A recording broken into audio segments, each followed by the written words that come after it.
എന്തുപറ്റി? സർ, ഇന്ന് കാർത്തികൻ ജയിലിൽ നിന്ന് പുറത്തിറങ്ങുക. ഏത് കാർത്തികൻ? സർ, ആ ഉത്സവത്തിന് ആ പയ്യനെ കൊന്നിട്ട് ജയിലിൽ പോയില്ലേ, സാറ് പിടിച്ചോണ്ട് കൊടുത്തില്ലേ? ഓ, അയാളോ? സർ, അയാള് ജയിലിൽ നിന്ന് ഇറങ്ങിയ വെറുതെ ഇരിക്കില്ല. അയാൾ എന്റെ കുടുംബത്തിനെ ദ്രോഹിക്കും. അതൊക്കെ തന്റെ തോന്നല. ജയിലിൽ നിന്ന് ജാമ്യത്തിൽ പുറത്തിറങ്ങുന്നത് കൃത്യമായ കാര്യങ്ങൾ പറഞ്ഞിട്ടാ. ഒരു ക്രിമിനൽ ആക്ടിവിറ്റിയിലും അവന് പങ്കാളിയാവാൻ പറ്റില്ല. പിന്നെ അവൻ വെളിച്ചം കാണില്ല. സർ, സാറ് പറയുന്ന പോലൊന്നും അല്ല കാര്യങ്ങള്. എനിക്കയാളെ നന്നായിട്ട് അറിയാം. എന്റെ കുടുംബം അയാൾ ഇല്ലാതാക്കും സർ, അത് ഉറപ്പാ. ഒരിക്കൽ അയാൾ ഒരു തെറ്റ് ചെയ്തു. നമ്മൾ അയാളെ പോലീസിൽ ഏൽപ്പിച്ചു, ജയിലുമായി.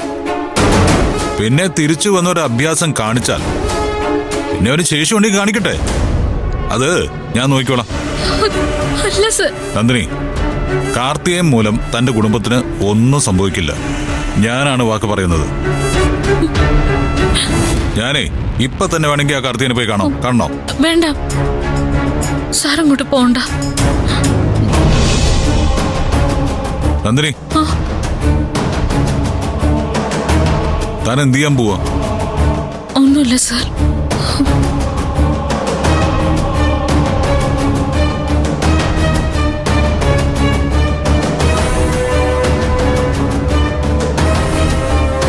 അത് വേഗേ, നീ എവിടെയുള്ള? എനിക്കിതിനെ അത്യാവശ്യമായിട്ടൊന്ന് കാണണം. കാര്യമുണ്ടാ, പറയാം.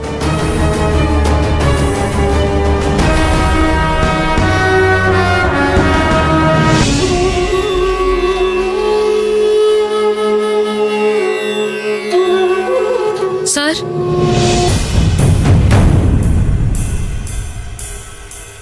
എന്താ മോളെ? കാർത്തികൻ ജയിലിൽ നിന്ന് ഇറങ്ങിന്ന്. ഇതാരാ മോളോട് പറഞ്ഞത്? എന്നെ നന്നായിട്ട് അറിയുന്ന ഒരാളാ. അച്ഛനോട് പറഞ്ഞാൽ അവർ പേടിക്കുന്നു പറഞ്ഞിട്ടാ എന്നോട് പറഞ്ഞത്. സർ, എനിക്ക് പോണം സർ. ഞാൻ അവിടെ ഉണ്ടാവണം സർ. കാർത്തികേയന്റെ ആളുകളിൽ നിന്ന് മോളുടെ കുടുംബത്തെ രക്ഷിക്കണമെന്ന് ഞാൻ അവിടെ 1-2 പേരെ വിളിച്ച് പറഞ്ഞിരുന്നു. ഞാൻ അവരെ ഒന്ന് വിളിക്കട്ടെ? അതുകൊണ്ടൊന്നും ഒരു കാര്യമില്ല സർ. ഈ പറയുന്നവരൊക്കെ കാർത്തികനെ കണ്ടാ മുട്ട് വിറയ്ക്കുന്നവരാ. ജാമ്യം വാങ്ങിച്ച അയാൾ പുറത്തിറങ്ങുന്നുണ്ടെങ്കിൽ അതെന്റെ കുടുംബത്തിനെ ഇല്ലാതാക്കാൻ വേണ്ടിയാ. സാറിന് അയാളെ ശരിക്കും അറിയില്ല. മോളെ കാര്യം സൂര്യയോട് പറഞ്ഞില്ലേ? പറഞ്ഞു. സൂര്യ സാർ വീട്ടിലേക്ക് പോകാൻ തയ്യാറാ. കാർത്തികനെ തടയാനും തയ്യാറാ. പക്ഷെ അത് വേണ്ട സർ.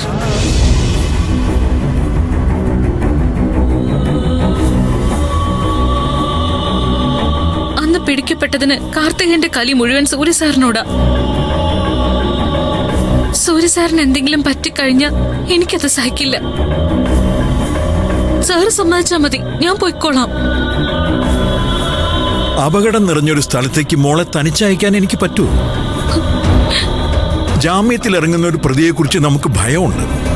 ആ വിവരം നമുക്ക് പോലീസിനെ വിളിച്ച് പറയാം. ചുറ്റുമുള്ള ആളുകളോട് കരുതിയിരിക്കാനും പറയാം. വേണ്ട കാര്യങ്ങൾ ഞാൻ നോക്കിക്കോളാം മോളെ. നിങ്ങൾക്കാർക്കും എന്താ സാർ പറഞ്ഞിട്ട് മനസ്സിലാവാത്തത്? ഞാൻ എന്ത് ധൈര്യത്തിൽ എവിടെ ഇരിക്കണ്ടേ? ഒരാളൊന്ന് പിടിച്ചു തള്ളിയ വീണ് പോകാനുള്ളതേ ഉള്ളൂ അച്ഛൻ. അച്ഛനെ കൊണ്ട് അവരെയൊക്കെ തടയാൻ പറ്റുമോ?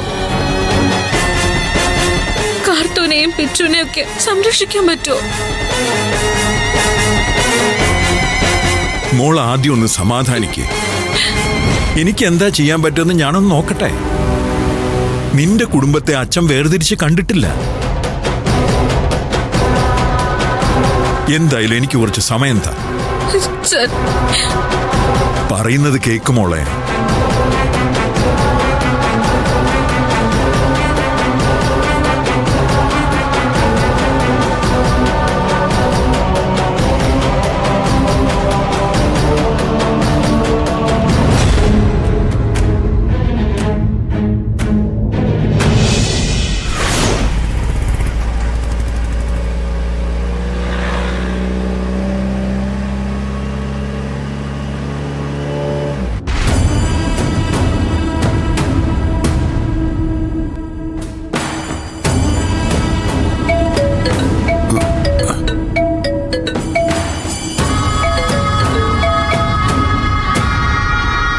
ഹലോ പത്മാവതി. ജയിലിൽ നിന്ന് ഇറങ്ങിയല്ലേ? അതെ, ഞാൻ ജയിലിൽ കിടന്നതും പത്മാവതിക്ക് വേണ്ടിയാ. അത് മറന്നിട്ടില്ലല്ലോ? അതൊന്നും ഞാൻ ഒരിക്കലും മറക്കില്ല കാർത്തികേയ.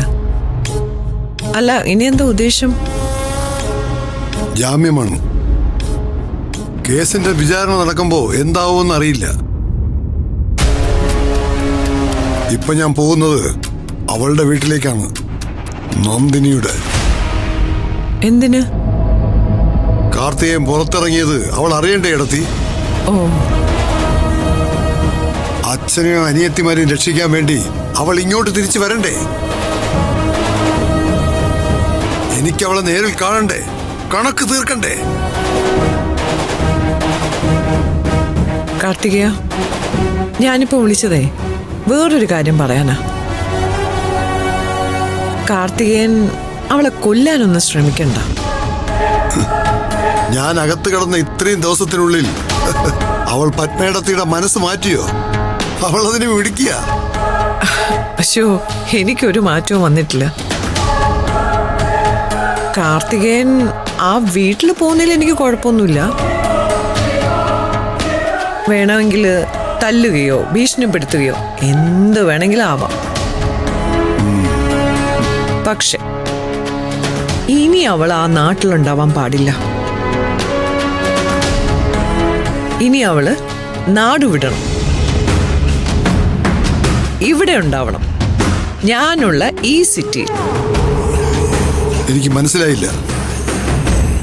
കാര്യമൊക്കെ ഞാൻ പിന്നെ പറയാം.